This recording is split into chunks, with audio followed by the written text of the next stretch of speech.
Nej, men det plejer gerne at være en, der skal åbnes, fordi man skal bruge den i december. Er det ikke rigtigt? Ja. Værsgo. Det ser man jo også, den har altså også et godt kort på, vi kan læse. Vi kan læse, hvad der står. Jeg slår lige over for hånden til jer. Jeg kan godt lige tælle det seneste dag, og jeg har købt en julegave. Den der.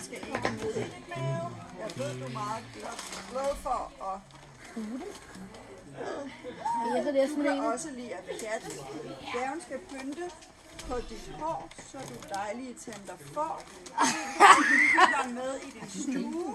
Gaven er årets nisse. Ej, du bliver nødt til at åbne nu. Den skal jo ikke med hjem i tasken. Skal vi ikke se, hvad der var?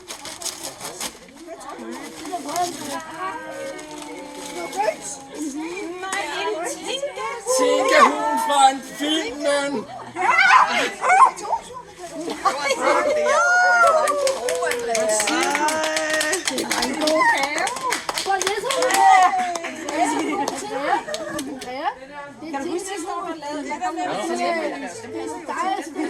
Sidste år var det kalenderlys, ja. Som hun kunne bruge hele december. Jeg skulle have taget en. Var det ikke okay?